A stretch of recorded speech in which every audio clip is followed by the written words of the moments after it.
대통령 탄핵으로 5월 초 조기 대선을 치르게 되면서 대선 테마주가 출렁이고 있습니다. 네, 이를 이용해 부당이득을 취하는 불공정 행위를 방지하기 위해 금융당국이 집중 감시에 나섰습니다. 이충우 기자와 함께 이야기 나눠보겠습니다. 네, 먼저 대선 테마주 같은 경우에는 이제 탄핵 선고일 전후에서 좀 변동성이 커졌던 모습이었는데 사실 이런 정치 테마주 같은 경우에 열의 7은 거의 손해를 보지 않습니까? 이러다 보니까 좀 주의를 해야 될 것 같은데 실제 사례가 어떻게 나타나는지 한번 설명을 해주시겠어요?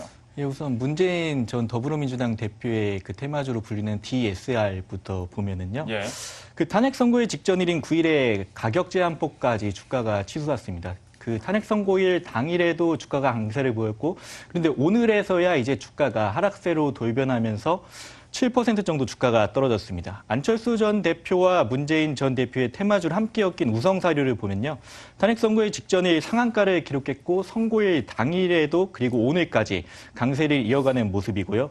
그 안희정 충남지사의 테마주로 분류되는 백금 TNA를 보면은 선고일 당일 17% 가까운 급등세를 보였는데요. 그리고 또 이재명 성남시장의 테마주인 에이텍도 최근 사흘간 12% 정도 올랐습니다.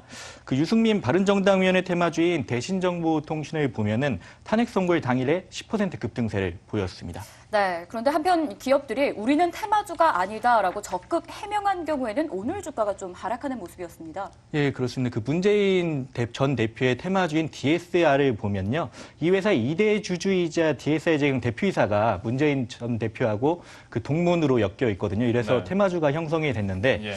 근데 탄핵 선고일 당일에 문재인 전 대표와 사업적 연관성이 없다고 해명 공시를 냈습니다. 아까 유승민 의원 테마주인 대신정보통신을 말씀드렸는데 오후 들어서 이 회사도 아까 마찬가지로 해명 공시를 냈거든요.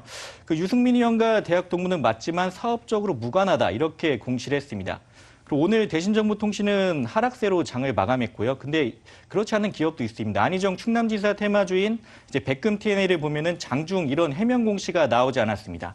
오늘도 6% 강세를 이어가면서 장을 마감했고요. 이재명 시장 테마주인 에이텍도 마찬가지네 오늘 마찬가지로 강세로 장을 마감했습니다. 예.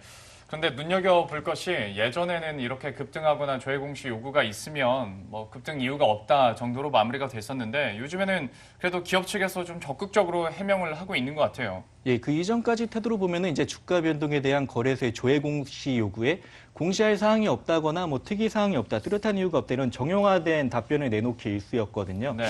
그런데 최근 이제 풍문에 대한 해명 공시를 적극 내고 있습니다. 이게 왜냐하면은 한국거래소가 지난해 말부터 대선 테마주로 분류되는 기업들에게 적극적으로 해명 공시를 유도하고 있는 것이 효력을 발휘하고 있다는 평가입니다.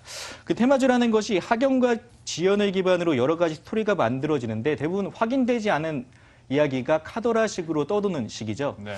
그 안넥 같은 경우에는 안철수 전 대표가 설립자이기라도 하지만 단지 동문이라는 이유로 주가가 급등하고 있어서 기업이 직접 전화를 해봤더니 동문인 건 대표가 그 테마주 당사자와 동문인 건 맞지만은 개인적인 친분은 없는 것으로 알고 있다. 이런 답변을 내놨습니다. 하지만 이걸 정식 공시로 아직 내진 않았거든요.